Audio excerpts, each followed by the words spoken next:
Hey guys, Joe here with Gamers Gone WOD. Just wanted to walk you through a couple consoles I recently picked up for a really cheap price and show you how you can do the same. So the first console I got here is a PS2 or a fat PS2. Picked this up for about, I think $30 I paid on eBay. And after it was all said and done, I think I only had about $50 in it total. So pretty good deal there. Secondly, Nintendo Wii. This was $15. Oh, lid coming off there. 15 bucks, I think, after it was all said and done, getting it up and running. It's maybe $30, $35, including cables and the sensor and everything else. So pretty good deal there. Lastly, my favorite, we got Halo Edition Xbox controller, but what it came with, right, was the console itself. Listed as untested, which usually means doesn't work, or whoever it is selling it just doesn't have any power cables or anything to fire it up, or doesn't really know how or care, they just want to get rid of it. Untested doesn't always mean broken, so I don't think that. This one unfortunately did arrive not working, and didn't take a whole lot to get it up and running, which was pretty good. $80 got this console, the actual Xbox Halo. So the actual Xbox Halo controller. Now this is key because it says Halo in the center, and a lot of people online like to try to sell these green Halo consoles with just green controllers that say Xbox. Now it's not the actual Halo controller that came with the Xbox unless it has the Halo in the center instead of the Xbox logo. So for the fat PS2, what did I do to get it working? Showed up broken, wouldn't power on, right? Decent price on eBay. Just replace the power supply. Not too hard, open it up. It's a couple screws and a couple cables and you're done. It's really not that difficult. For the Wii, the complaint, like I said, got this for 15 bucks. The complaint was disk drive doesn't read, or disk drive makes loud grinding noise.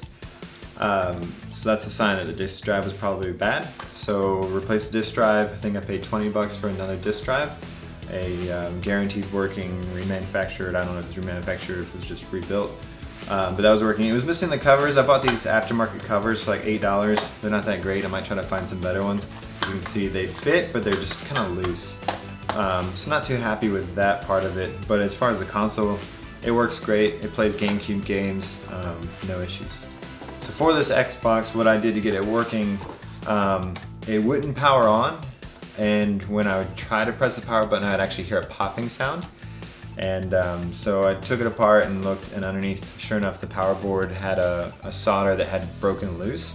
And so the solder was right here on the back. And so when you plug in the power cable, it would actually wiggle and it would make contact sometimes, which is what was causing the popping sound. Put a solder on that piece and it fired up. It turned out it's actually modded, which is pretty cool. So it's got a soft mod on it. And it is a Halo Special Edition Xbox. What's my strategy for finding these consoles? Well, I look on eBay for things that are broken.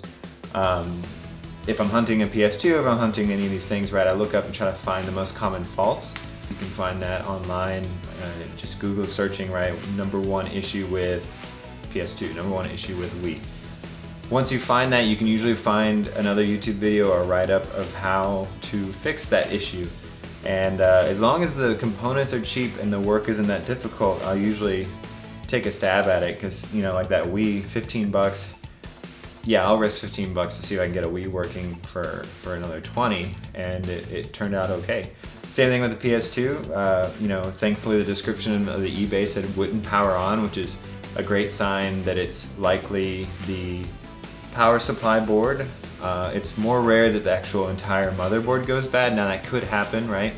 But you know, I think 30 bucks, I was like, whatever, why not try and see if I can get it working. And then of course the Xbox, I didn't know if it worked or not. I just lucked out that it was just a power board solder and was able to resolder that. So basic tools you'll need is a solder iron, which you can get from Amazon or Radio Shack. This one's from Radio Shack. It came with a stand. And that's always nice to have when it's hot. You can hold it somewhere and it's not going to melt your desk or whatever. And a little sponge you can get wet to help you control the temperature and cool it down a little bit, knock some solder off of it. Voltmeter, super important. I think I paid 10 bucks off Amazon for this. key for testing power supply issues. So it's really nice to know if a power supply you're receiving to replace something is broken, or if the one you have is in fact bad, because like I mentioned before with that PS2, power supply could have been good and the board could have been bad, and why waste money on a power supply board if I don't know it? So as soon as that PS2 arrived, I went ahead and tested the power board with this, and turned out it wasn't working. So that's how I knew, it's no voltage.